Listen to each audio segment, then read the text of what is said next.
நிறைந்த கூட்டத்திற்கு மனமார்ந்த வணக்கம். வணக்கம். அந்த நாயமே தீரமடைக்கு பாருங்க. இது நாங்க பாருங்க. அப்படியா? அது வேண்டுதல. என்ன வேண்டுதல? அங்க பாருங்க, முழுப்ப பாருங்க. அதுதான் வேண்டுதல் தான். அது பாட்டு அது வேண்டுதலை கூத்துமா? என்னதான் அப்படி நாயா? என்னதான் அப்படி நாயா? முதல்ல தூங்கலாம். வேண்டுதல்.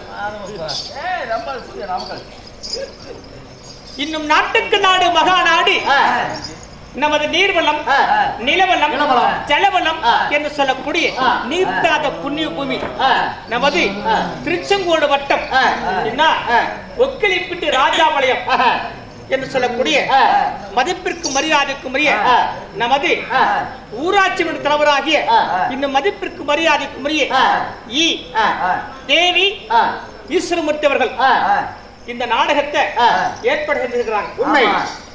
ஊர் பொதுமக்கள் சார்பாக மதிப்பிற்கு மரியாதைக்குரிய நமது ஊராட்சி மன்ற தலைவராகிய இந்த மதிப்பிற்கு மரியாதைக்குரிய தேவி ஈஸ்வரமூர்த்தி அவர்கள் இப்படிப்பட்ட இந்த தீபாவளியிலே விநாயகர் சதுர்த்தி முன்னிட்டு முருகன் வள்ளி திருமணம் என்று சொல்லக்கூடிய நாடகம் வச்சிருக்கிறாங்க.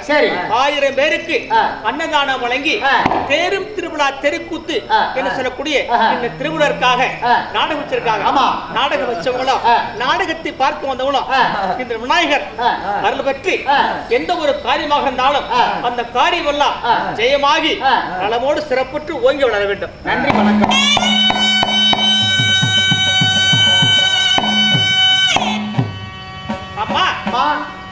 முருகன் வள்ளி திருமணம் இந்த நாடகத்திலே நான் சொல்லட்டுமா? சொல்லுமா.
பர்வதராஜன் பெற்ற அந்த பரமசிவனை கேட்டு பார்வதி என்னுடைய பெயர்.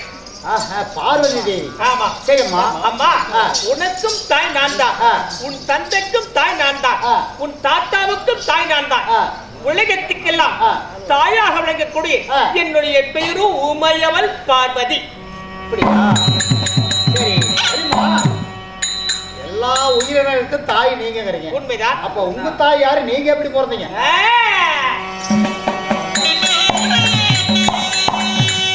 அவனுக்கு உலகா பிறக்கும் முன்னே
உலகத்துக்கெல்லாம் எல்லா உயிர்களுக்கும் நடக்கும் வகை, ஊறும் வகை, நீந்தும் வகை, பறக்கும் வகை, எல்லா உயிர்களுக்கும் தாய்ங்கிறீங்க.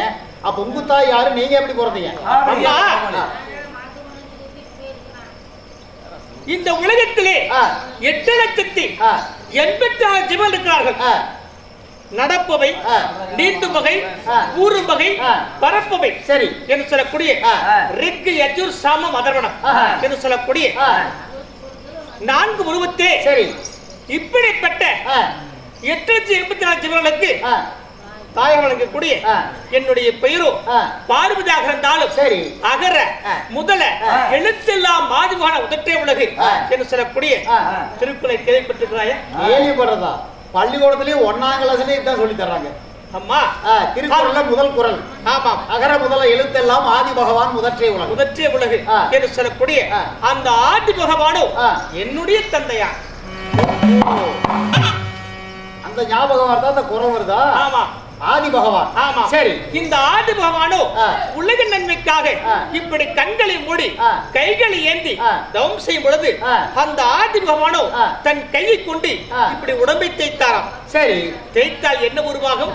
ஏமா ரொம்ப நாள் குளிக்காம உட்கார்ந்ததெல்லாம் உட்காந்துக்கிட்டு தவம் செஞ்சாக உடம்பெல்லாம் அழுக்காதான் இருக்கும். ஆமா, அழுக்குதான் வரும். ஆமா.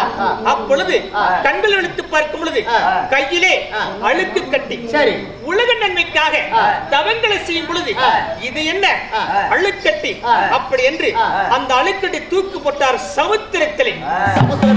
சமுத்திர கடல்ல. கடல். சரி, அந்த அழுக்காகப்பட்டது கடலை வரும் பொழுது ஓம் என்று சத்தத்தோடு விழுந்ததா. சரி, இந்த ஓம் என்ற அச்சரத்திலே உமையில் பறந்து நான் பிறந்தேனே அம்மா.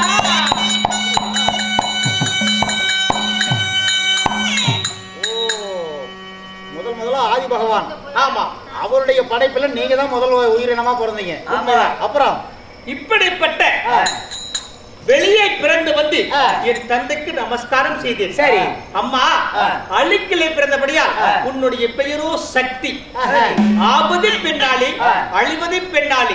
நீ நினைத்தால் உருவத்தை படைக்கலாம், நீ நினைத்தால் உருவத்தை அழிக்கலாம் அப்படி என்று என் தந்தையார் சொன்னார். சரி, அது எப்படி அப்படி என்று கேட்கும் பொழுது அழுக்கிலே பிறக்கும் பொழுது 3 கண்ணோடு நான் பிறந்தேன். 3 கண்ணா? 2 கண்ணு தான் இருக்குது. இடக்கண் ஒன்று, வலக்கண் ஒன்று, நெற்றிக்கண் ஒன்று. அது காணுமா?